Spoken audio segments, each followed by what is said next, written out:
بسم اللہ الرحمن الرحیم اللہم صلی علی سیدنا محمد وعلی آل سیدنا محمد وبارک وسلم۔ باب ما جاء فی شعر رسول اللہ صلی اللہ علیہ وسلم، یہ باب ہے رسول اللہ صلی اللہ علیہ وسلم کے مبارک بالوں سے متعلق۔ وفیہ ثمانیۃ احادیث، اور اس باب میں 8 احادیث ہیں۔ وبه قال حدثنا علي بن حجر قال أخبرنا إسماعيل بن إبراهيم عن حميد عن أنس بن مالك قال كان شعر رسول الله صلى الله عليه وسلم إلى نصف أذنيه۔ حضرت انس بن مالک رضی اللہ تعالیٰ عنہ سے روایت ہے، وہ فرماتے ہیں کہ رسول اللہ صلی اللہ علیہ وسلم کے بال مبارک آدھے کانوں تک تھے۔ وبه قال حدثنا حناد بن سری قال اخبرنا عبد الرحمن بن ابي الزناد عن هشام بن عروة عن ابيه عن عائشة رضي الله عنها قالت كنت اغتسل انا ورسول الله صلى الله عليه وسلم من اناء واحد وكان له شعر فوق الجمة ودون الوفرة۔ حضرت عائشہ رضی اللہ تعالیٰ عنہ سے روایت ہے، فرماتی ہیں کہ کنت اغتسل انا ورسول اللہ صلی اللہ علیہ وسلم من اناء واحد، کہ میں اور اللہ کے رسول صلی اللہ علیہ وسلم ایک ہی برتن سے نہایا کرتے تھے، غسل کیا کرتے تھے۔ وکان لہ شعر فوق الجمہ، اصل میں بال اگر کانوں کی لو تک ہو تو اس کو وفرہ کہتے ہیں، اور اگر گردن تک ہو تو اس کو لمہ کہتے ہیں، اور اگر کندھوں تک پہنچ جائے تو اس کو جمہ کہتے ہیں۔ تو یہاں پر حضرت عائشہ رضی اللہ تعالیٰ عنہ فرماتی ہیں کہ حضور صلی اللہ علیہ وسلم کے بال مبارک فوق الجمہ تھے، جمہ سے اوپر، ودون الوفرہ، اور وفرہ سے نیچے تھے۔ کہ کیا یہ غسل ایک ہی وقت میں ایک ہی برتن سے فرما رہے تھے؟ تو اس پر یہاں پر حدیث میں کوئی دلیل نہیں ہے۔ ہو سکتا ہے حضور صلی اللہ علیہ وسلم نے پہلے غسل فرمایا ہو اسی برتن کے پانی سے، اور اس میں سے جو پانی بچ گیا ہے اس سے پھر حضرت عائشہ رضی اللہ تعالیٰ عنہ نے غسل فرمایا ہو۔ اور اگر مان لیا جائے کہ نہیں، دونوں ایک ساتھ ہی غسل فرما رہے تھے، تب بھی بیچ میں کوئی حجاب ہوگا۔ اور اگر ہم کہیں کہ نہیں، حجاب بھی نہیں تھا، تو بھی حضور صلی اللہ علیہ وسلم اور حضرت عائشہ رضی اللہ تعالیٰ عنہ ان دونوں کی نظر ایک دوسرے کے اوپر نہیں پڑا کرتی تھی۔ اس لیے فرمایا کنت اغتسل انا ورسول اللہ صلی اللہ علیہ وسلم من اناء واحد، میں اور اللہ کے رسول صلی اللہ علیہ وسلم ایک ہی برتن سے غسل کیا کرتے تھے۔ وکان لہ شعر، اور حضور صلی اللہ علیہ وسلم کے بال تھے فوق الجمۃ ودون الوفرہ، جمہ سے اوپر اور وفرہ سے نیچے تک۔ وبه قال حدثنا احمد بن منيع قال اخبرنا ابو قطن قال حدثنا شعبة عن ابي اسحاق عن البراء بن عازب قال كان رسول الله صلى الله عليه وسلم مربوعا بعيد ما بين المنكبين وكانت جمته تضرب شحمة اذنيه۔ براء ابن عازب رضی اللہ تعالیٰ عنہ فرماتے ہیں کہ رسول اللہ صلی اللہ علیہ وسلم درمیانے قد کے تھے، متوسط القامہ، بعید ما بین المنکبین، دونوں کندھوں کے مابین ذرا فاصلہ تھا، وکانت جمتہ تضرب شحمۃ اذنیہ، اور حضور صلی اللہ علیہ وسلم کے بال مبارک وہ کانوں کی لو تک پہنچتے تھے۔ تو جمہ کے بارے میں ہم نے پہلے کہا تھا کہ جمہ وہ بال ہے کہ جو کندھوں تک پہنچتے ہو، تو یہاں پر جمہ ان بالوں کو کہا گیا کہ جو کانوں کی لو تک پہنچتے ہیں۔ اس کے بارے میں یا تو جمہ وفرہ کے معنی میں ہے، اور یا پھر یہ ہے کہ دیوان الادب کتاب میں لکھا ہے کہ جمہ مطلق بالوں کو کہا جاتا ہے۔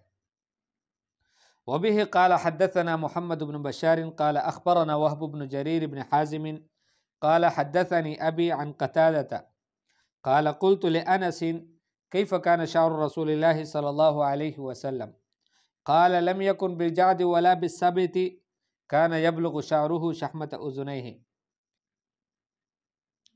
قتادہ فرماتے ہیں کہ میں نے انس رضی اللہ تعالیٰ عنہ سے کہا کہ حضور صلی اللہ علیہ وسلم کے بال مبارک کیسے تھے؟ قال لم يكن بالجعد، حضرت انس رضی اللہ تعالیٰ عنہ نے فرمایا کہ نہ تو کنگریالے تھے ولا بالسبت، اور نہ بالکل سیدھے۔ کان یبلغ شعرہ شحمۃ اذنیہ، حضور صلی اللہ علیہ وسلم کے بال مبارک وہ کانوں کی لو تک پہنچتے تھے۔ وبه قال حدثنا محمد بن يحيى بن ابي عمر قال اخبرنا سفيان بن عيينة عن ابن ابي نجيح عن مجاهد عن ام هانئ بنت ابي طالب قالت قدم رسول الله صلى الله عليه وسلم مكة قدمة وله 4 غدائر۔ حضرت ام ہانئ بنت ابی طالب فرماتی ہے رضی اللہ عنہا، قدم رسول اللہ صلی اللہ علیہ وسلم مکہ قدمتاً، رسول اللہ صلی اللہ علیہ وسلم مکہ مکرمہ آئے ایک دفعہ، قدمتاً ایک دفعہ کا آنا، وَلَهُ 4 غدائر، اور حضور صلی اللہ علیہ وسلم کے 4 چوٹیاں تھی۔ غدائر یہ جمع ہے غدیرتن کی، یعنی بالوں کی لٹیں، زلفیں، اور یہ غدائر یہ چھوٹیاں ایسی نہیں تھی کہ حضور صلی اللہ علیہ وسلم نے ان کو بنایا تھا، اہتمام کے بغیر کبھی کبھی قدرتی طور پر حضور صلی اللہ علیہ وسلم کے بال مبارک وہ 4 حصوں میں تقسیم ہو جاتے۔ وبه قال حدثنا سويد بن نصر قال حدثنا عبد الله بن المبارك عن معمر عن ثابت عن انس ان شعر رسول الله صلی اللہ علیہ وسلم كان الى انصاف اذنيه۔ انس رضی اللہ تعالیٰ عنہ سے روایت ہے کہ رسول اللہ صلی اللہ علیہ وسلم کے بال مبارک وہ آدھے کانوں تک ہوا کرتے تھے۔ وبه قال حدثنا سويد بن نصر قال حدثنا عبد الله بن المبارك عن يونس بن يزيد عن الزهري قال اخبرنا عبید اللہ بن عبد اللہ بن عتبہ عن ابن عباس رضی اللہ عنہما ان رسول اللہ صلی اللہ علیہ وسلم كان يسدل شعره وكان المشركون يفرقون رؤوسهم وكان أهل الكتاب يسدلون رؤوسهم وكان يحب موافقة أهل الكتاب فيما لم يؤمر فيه بشيء ثم فرق رسول الله صلى الله عليه وسلم رأسه۔ ابن عباس رضی اللہ تعالیٰ عنہ سے روایت ہے کہ رسول اللہ صلی اللہ علیہ وسلم اپنے بال مبارک کو پیچھے ڈالا کرتے تھے۔ المشرکون یفرقون رؤوسہم، اور مشرکین اپنے سروں کے بالوں میں مانگ نکالا کرتے تھے۔ وکان اہل الکتاب یسدلون رؤوسہم، اور اہل کتاب وہ اپنے سر کے بالوں کو پیچھے بغیر مانگ نکالے ڈالا کرتے تھے۔ وکان یحب موافقت اہل الکتاب، اور حضور صلی اللہ علیہ وسلم اہل کتاب کی موافقت کو پسند فرماتے تھے، فیما لم یؤمر فیہ بشیء، جس کام میں حضور صلی اللہ علیہ وسلم کو خود کوئی الگ سا حکم نہ ملا ہوتا۔ ثم فرق رسول اللہ صلی اللہ علیہ وسلم رأسہ، پھر حضور صلی اللہ علیہ وسلم نے اپنے بال مبارک کی بھی مانگ نکالی۔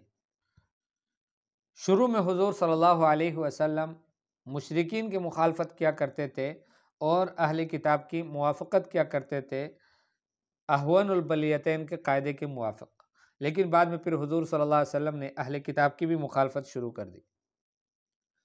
وبه قال حدثنا محمد بن بشار قال اخبرنا عبد الرحمن بن مہدی عن ابراہیم بن نافع المکی عن ابن ابی نجیح عن مجاہد عن ام ہانئ قالت رأیت رسول اللہ صلی اللہ علیہ وسلم ذا ضفائر 4۔ حضرت ام ہانئ رضی اللہ تعالیٰ عنہ فرماتی ہیں رأیت رسول اللہ صلی اللہ علیہ وسلم ذا ضفائر 4، کہ میں نے رسول اللہ صلی اللہ علیہ وسلم کو 4 گیسوں والا دیکھا، یعنی 4 چوٹیاں بنی تھی حضور صلی اللہ علیہ وسلم کے بال مبارک کی۔